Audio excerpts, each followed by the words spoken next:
Welcome to the Tech Blog Writer Podcast, your guide to future tech trends and innovation in a language you understand. Now, over to your host, Neil Hughes. Welcome back to the Tech Blog Writer Podcast. Now, usually on this show, I chat to a business leader that I've never met before who could be located anywhere in the world and talk about how technology is transforming their business and their industry. And if we get along great, which we usually do on this podcast, I try to meet them in person next time I'm in their part of the world or they fly over to the UK. However, today is the first time I'm doing the complete opposite, because when I was in Phoenix back in February, I bumped into a guy that I just connected with instantly. And it seemed that we were both connectors who just seemed to enjoy speaking and meeting people. Having spent a few minutes talking with them, instantly know someone else that they should be speaking with. And as we got talking at the Phoenix Open, he was telling me how Quarles and Brady have built a reputation on providing sophisticated legal services to clients all over the world. But they're also tackling some of those legal stereotypes around the legal industry about being slow to adopt change and innovation and technology. But all that is changing. So I invited him on the podcast today so we can learn the other side of the coin and what the great work that Brad's doing.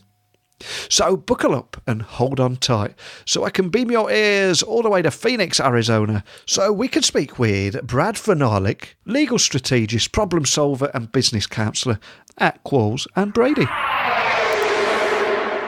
So a massive warm welcome to the show, Brad. Can you tell the listeners a little about who you are and what you do?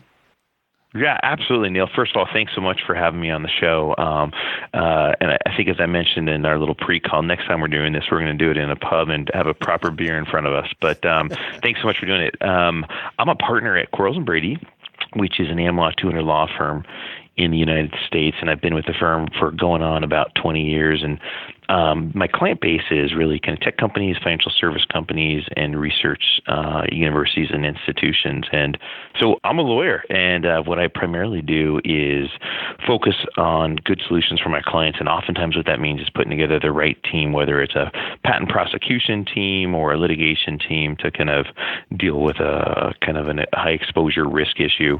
I really kind of focus on bringing the right solution to the client. And I consider myself one of those people who really, I'm in the business of fixing problems, and I love it. Now, Quarles and Brady have a reputation on providing sophisticated legal services to clients all over the world. But can you just tell me a little bit more about how you don't just counsel, but actually invest in the success of each, leading them toward the achievement of their business goals? Yeah, no, for sure. Thanks so much on that one, Neil. As a lawyer and kind of working in a large law firm, it's really easy not to kind of see the finish line for clients or not to kind of really understand what their actual goals are. And so we found as an institution and kind of each of us as partners and other attorneys within the firm that working with clients is far more enjoyable when you know what they're trying to accomplish from a business standpoint. You know, what are they trying to grow? What are they trying to avoid? Where are they taking the company? Are they in growth mode or, are they in acquisition mode? And when you're tuned in and dialed into those aspects of a client, you're able to offer far better service because your service ends up being more bespoke to what they want to accomplish. And we've become really good at that. And part of that, it really is understanding the client directly, but then also understanding the industry in which they're operating. And so that we can bring some really deep knowledge about the industry to all the issues we're working on. And, and for us, it's we don't like to think of ourselves as a vendor. We really like to think of ourselves as a trusted partner and a trusted advisor. And so we position ourselves with clients in that regard. And kind of, as I mentioned at the front end, that's, what makes the practice of law truly enjoyable and magical for people like me and my partners. We really want to be a part of the company's growth and help them kind of move the needle and move to the next level. Now, in the last 4 weeks alone, I've noticed a dramatic rise around LegalTech, and I've had several firms on this podcast. So it feels like there's a real wind of change in the air at the moment as the industry shakes off that reputation of being slow to change and slow to embracing emerging technologies. So can you tell me a little bit more about that transformation from your point of view? And is it client-led, or is there something else going on? Yeah, I'm going to start with kind of the end question about, is it client-led? And I'll say The transformation is in part client-led in the sense of clients are most certainly demanding and expecting and deserving more efficiency, better service. There are so many tools at our disposal that we are all in the business of trying to really kind of provide for clients in better, meaningful, deeper and more meaningful ways. So in that regard, it is client-led. But I'll also say that with certain firms and certain organizations like us, sometimes it's actually law firm-led in the sense that we are leading our clients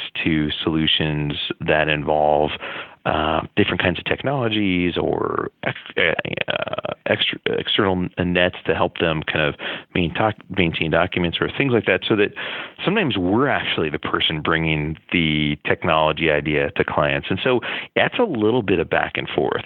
Now, let me zoom out.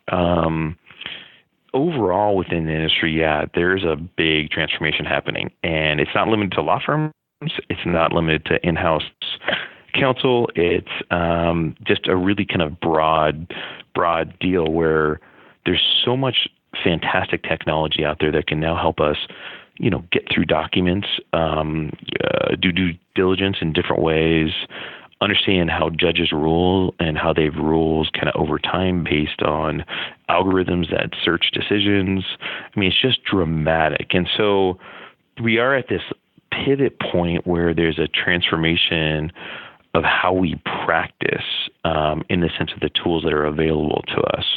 I think the real challenge for the industry, and in particular law firms and how they allocate their resources, is how do you avoid what I call the next shiny object syndrome, which is, we can't constantly chase new technologies if we don't really know how they're going to directly apply to helping our clients. So we need to be very judicious and really kind of watch what's happening and pick the tools that are, really deeply helpful and really do kind of move the needle for our clients. So there is a crazy transformation. And, I think amidst this transformation, the real winners in terms of law firms and practitioners as outside counsel are going to be the folks who are able to weave in the appropriate and kind of correct technological tools to their practice while simultaneously maintaining a real high level and rigorous kind of ability to understand nuance and provide premium services that involve real judgment-based advice, so that it's not just kind of a transactional advice, but really, advice to clients and counsel that's based on experience, and based on real world working knowledge of how things play out at a business level. So we can't just rely on the tools, but I'll tell you, the folks who are going to be able to use the tools and simultaneously provide really sage, fantastic, kind of spot on, quick business judgment are going to be the real winners. So now they've almost shook off this stereotype and that reputation, and we've got this real appetite for change in the legal industry. Can you tell me more about how you guys are actually attempting to lead the way through innovation? And maybe, if you can, offer a few examples of how you're actually making a difference as a result of that. Yeah, no, this is a really exciting question for me, Neil, because a couple of years ago at the firm, we started an innovation committee, and part of the idea behind that was to really kind of create a buzz internally around innovation, and to sort of formalize the concept, and then also to come out with real outcomes to help clients and kind of continue to iteratively make our firm a better place to work and just better kind of service provider. And so the first piece I'll kind of share with you is, and actually we just announced it kind of more publicly yesterday, is we created what we call the Time Venture Fund. So within our committee, we had an associate who had this fantastic idea of saying, we are so committed to pro bono, and we do such great work to help indigent families and folks who are in trouble, and we do that on just a purely courtesy basis. We said, we also should apply that same public service mentality to the startup ecosystem. And so we created something called the Time Venture Fund, which is an allocation of hours that we're committing to startup companies kind of across the country and potentially outside of the U.S., where we accept proposals, and the proposals come through our attorneys, and there's a group of about 8 or 9 folks who are attorneys from across practice groups that sit down and listen to the proposal and in kind of a Shark Tank-like fashion, analyze it, come up with it, and see if we can get behind it, and then pick winners, and those winners are companies that we intend to grow with, and we tell them that we create really kind of great delivery models for them and all sorts of alternative fee and pricing options that enable a startup company to do things early on that they normally don't have the funding for from a legal services standpoint. So that's one outcome from innovation where we had an associate that came up with a great idea. We kind of ran with it, and now we've got 6 companies that have entered into and been awarded kind of through that process, and it's really exciting. So we think of that as a great outcome that really is helpful to the startup ecosystem, and we've decided that we want to be really much more invested in that personally to really kind of make the markets where we play in other markets more robust in the startup space. So that's kind of one fun outcome. Another was kind of more of a basic one, which was we created an innovation portal, which is on our intranet site, any member of our team, whether you're an attorney or a staff member, secretary, paralegal, you can jump in and say, hey, I think we can do this better. And you kind of present an idea, and then we chase down kind of what the issue is and see if we can't make that particular thing better. So it's kind of like an old school idea box, and that's been a lot of fun. Pivoting to the culture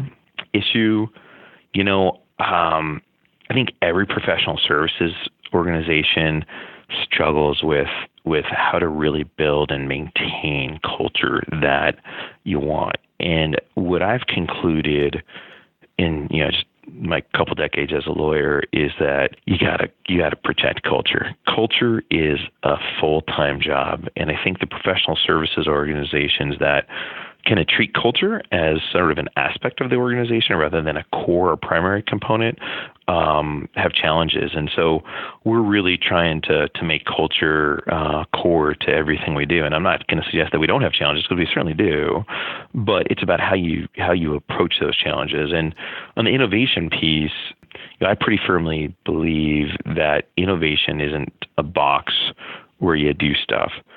Innovation's a mindset. And so then the question is, well, how do you get people all aligned on an innovation-oriented mindset? And to me, the simple answer is it can't be top down, and it can't be just bottom up. You got to really kind of win the hearts of the people in the middle. And so your leaders need to think innovatively and exhibit that kind of innovative thinking. People who are maybe more junior members on the team who have great ideas, you got to give them the freedom to operate, to really kind of focus on those ideas. And then I think you gradually really kind of win over the hearts and minds of the people that are kind of more in the middle. And once you do that as an organization, I think you're really able to make big strides in innovation. But, culture is really, really an important thing. And, we as an organization want to always make it really critical to really spend our time and attention on making sure that it's maintained. And I'll tell you one kind of example on that is we meet on our executive team, which is a team of 9. We meet with every partner once a year for at least an hour, just to kind of do kind of a partner review, a partner meeting session. And that's one way we try and really commit to culture. And just for the benefit of everybody listening, you're located right in the heart of autonomous vehicles over there in Phoenix, which is not only that, I mean, there's just a real hotbed of technology at the moment. Yeah. So, I mean, what does that mean to you? And can you tell me a little bit more about the kind of project and work that you're involved with as a result of being at the heart of that, that big tech hotbed? Yeah, so Neil, one quick thing I wanted to kind of, I'm obviously at Quarles Brady, and Quarles Brady here in Phoenix has about 100 attorneys. And, one fabulous thing that has just played out amazing for us in this market is that we have intellectual property practitioners, patent prosecutors who are getting in at the forefront of this. So I'm going to be a little bit kind of more zoomed in on this, and then I'll zoom back out. So on the zoom in, my partners and associates and our patent agents in this office are working on just extraordinary things such as sensor technology that involve pedestrian and proximity sensors, heads-up displays on autonomous vehicles, all sorts of GUI-oriented features, algorithms for movement and self-balancing controllers, and things like power management in restorative power systems like hydraulics and restorative braking. And that's a lot of gobbledygook for awesome stuff, where my colleagues in that space are just really at the forefront and working on some pretty impactful technology that's going to be a part of the AV world for a long time to come. And now kind of zooming out, here in the Metro Phoenix area and even kind of more broadly Arizona, we are ground zero for testing. Waymo is here. You can be over in the Metro Phoenix area, pull up to a red light and turn to your right, and you're going to see a Waymo van that's really kind of an AV, and it's got a person in it, just kind of keep it safe. But the reality is we are the testing grounds for just about every major AV player in the world. And it's an extraordinary time, and fun things that are happening in real time include our Valley Metro system, which is looking at the last mile. So once you get off light rail, what kind of an autonomous vehicle can we have there that then is going to take you to your home? And so it's a really dynamic and fun time. And as a firm, we're at the center of it, and we really intend to continue to be a deep player, in part because we think for our own economy, it's just a really, really valuable thing to have, and we're looking forward to all the neat AV things that are yet to come. And of course, another emerging technology is artificial intelligence, which is still in its infancy. But do you see AI transforming the legal industry in the near future? And how are you approaching the possibilities that AI could bring? Because there's a lot of time savers in there, just to name one possibility, isn't there? Yeah, no, AI is extraordinary, and there's extraordinary opportunity. I'll kind of start out with a cautionary note first, Neil, which is what I mentioned in the front end, is you got to figure out the right tool. And so for us, I think it's more about looking at kind of the variety of AI tools and then figuring out which ones really, really make sense for us. But it is absolutely going to change the way the practice of law happens. And, one simple AI tool that I think we're going to determine is pretty powerful are the ones that do assist you with doing quick contract analysis and looking through contracts when you're acquiring a company and saying, what's the venue provision provide? What's the form selection clause? What are the default provisions?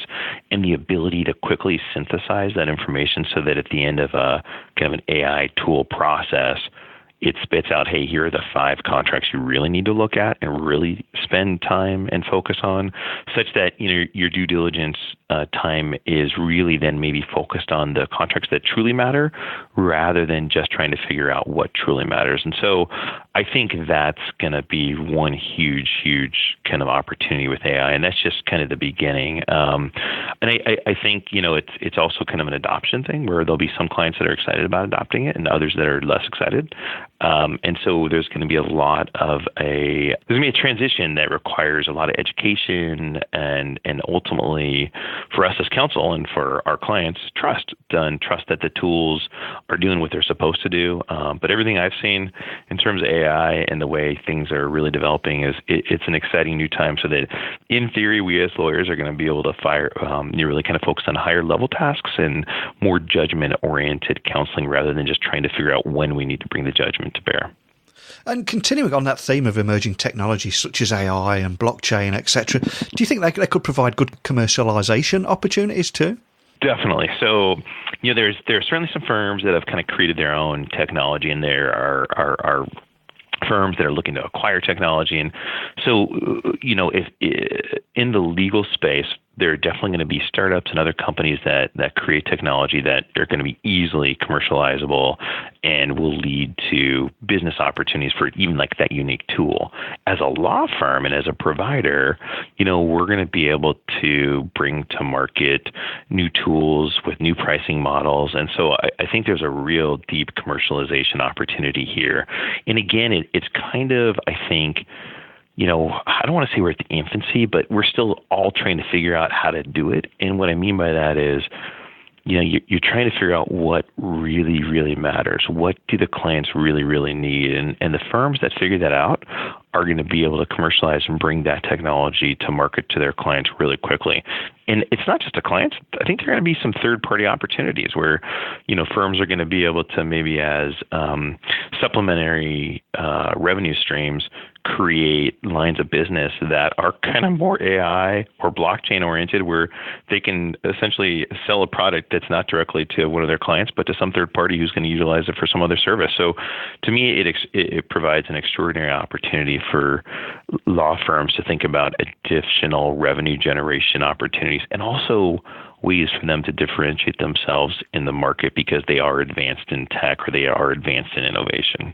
And technology, of course, is transforming every industry out there at the moment. But as someone who's in an industry that was previously had a reputation for being reluctant to change, where do you begin to change the culture that is often embedded in an organisation and actually get everyone on board? I mean, you did mention a few moments ago the innovation forum. I think that's a fantastic thing.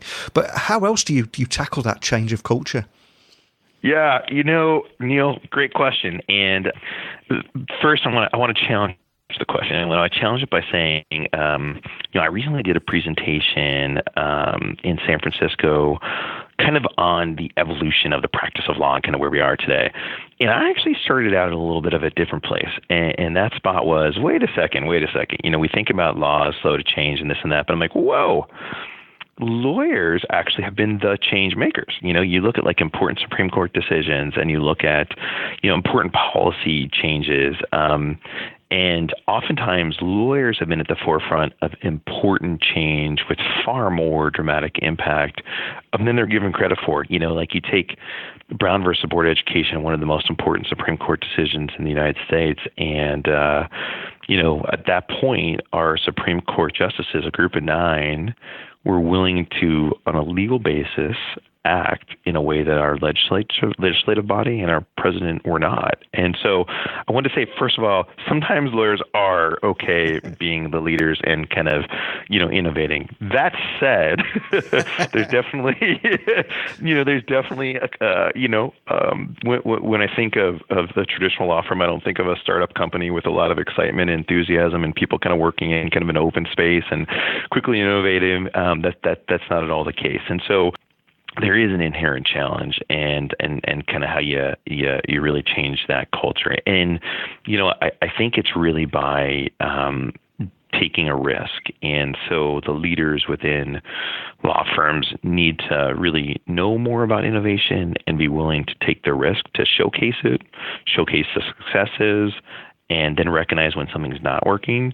But they got to get out in front of it and actually talk about it and do stuff about it, because if they don't, then the culture isn't going to change. And I think I mentioned this earlier. I've found that you can't just lead top down in a professional services organization, particularly, a partnership where it's more flat. And you can't just rely on, the grassroots folks kind of who are more junior.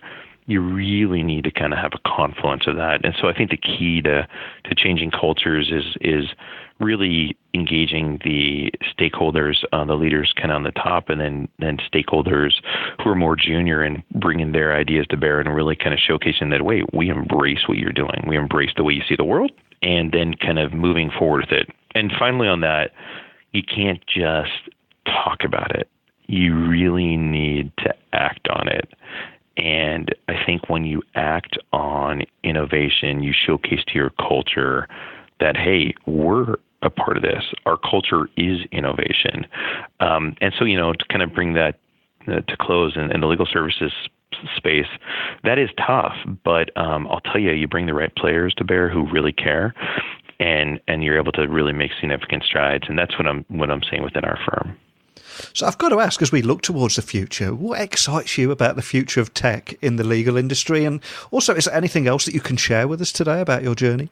Yeah, for sure. So I think the things that excite me the most about tech in the legal space are things that are going to free me up or free my colleagues up to do just headier thinking, more judgment-based thinking, where we're maybe doing less commoditized oriented work and really kind of are able to spend more of our day giving that deep visceral guidance that clients really need, particularly in premium matters. And so to me, that's what I'm really excited about.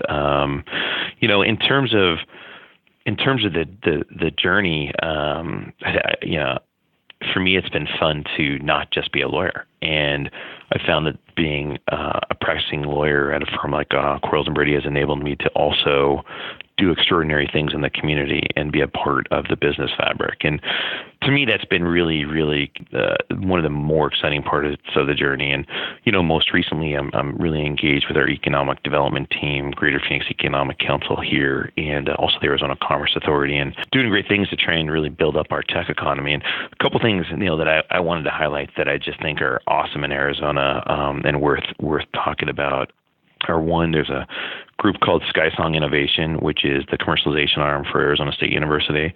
They're pumping out amazing stuff. There's a company called Global Trans, which is just doing this amazing growth, and it's headquartered here in Arizona, and they're in the third-party logistics space.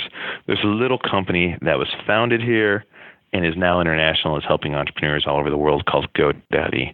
And they're an extraordinary Arizona success story. Tech Launch Arizona out of the University of Arizona in Tucson is just doing amazing things in the tech space. Hey, another amazing company out of the metro Phoenix area's guided therapy systems. They've developed some pretty extraordinary technology in the ultrasound space that has both musculoskeletal applications as well as aesthetic applications, and they're doing just really amazing stuff. One other thing I wanted to throw out there is Parsons Extreme Golf. They're headquartered in Scottsdale, Arizona, and they have revolutionized the way you think about golf gloves, created some absolutely amazing technology, and most recently opened a facility in Osaka, Japan.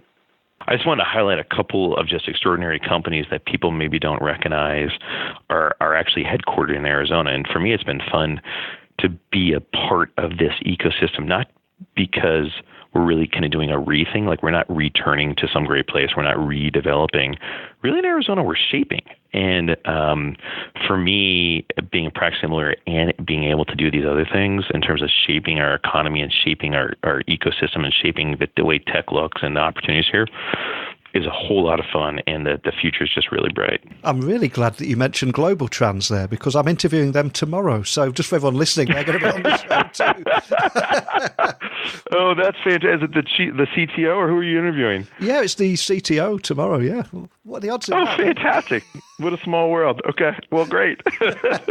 Now, if we do have any lawyers listening, though, that are on a similar journey to yourself, what's the best way that they can find you online and maybe even contact a member of your team if they've got any questions? Oh, absolutely. Thanks so much, Neil. So anybody should absolutely feel free to just contact me directly at my email, which is Brad, B-R-A-D, Vynalek, V-Y-N-A-L-E-K, at QUARLES.com. Or you can certainly go to the website, which is www.QUARLES.com, and find me or any of my members of the team, and we'd be happy to assist. And Neil, the other thing I'd like to say is, to the extent there are any lawyers who want to talk about their professional development and not just kind of client-oriented things, I'm always happy to serve in kind of a mentor capacity as well. Well, I cannot thank you enough for joining me on the show today. One of the things I love doing on here is busting a few myths, and the whole lawyers being slow to embrace change stereotype. Because I've spoken to you today, Brad, I'm going to retire that one once and for all. Because like you said, lawyers can be change makers too. So. Put it on the shelf, Neil. Put it on the shelf. It's out there. So hopefully next time we meet, it will either be in the UK, where we'll have a warm beer, or if it's back in the US, we'll have a cold beer. But more than anything, just a big thank you for joining me today. Thank you so much, Neil. Have a good one. I'm so glad I got to speak with Brad today. He's one of those stand-up guys that you don't come across very often. And despite only meeting in person for a few hours, he went out of his way to make my visit to Arizona an incredibly memorable one. And he went above and beyond. So, Brad, I raise my glass to you, my friend, and hopefully we can share that cold or warm beer one day again soon. But after talking to him in depth on numerous occasions during that visit, about how the legal industry is embracing technological change, and also talking about autonomous cars, AI, blockchain, and so many other emerging technologies, it's clear to me it's time to retire that stereotype of legal teams refusing to adapt to change, because I think it's clearly a little out of date now. But if you work in that industry, please, I want you to share with me your tales of legal tech, innovation, culture check, along with any challenges or opportunities that you're seeing on the horizon or battling with right now. That's how this podcast works. It's not just about me talking and the guest talking and sharing our experiences, but it's about you sharing yours too. So you can email me, techblogwriter@outlook.com, and I also try and make it nice and easy for you to get hold of me. So Twitter, Instagram, LinkedIn, just look for Neil C. Hughes and you should be able to find me nice and easily. So, ladies and gentlemen of the podcast jury, we've heard many examples today of how the legal industry is embracing technological change and are prepared to innovate and adapt to a digital world. And it's on that note that I say, my defence rests. Sorry everyone, I can't help myself sometimes. A big thank you to Brad for joining me on today's podcast, and an even bigger thank you to each and every one of you for listening. And until next time, don't be a stranger. Thanks for listening to the Tech Blog Writer Podcast. Until next time, remember, technology is best when it brings people together.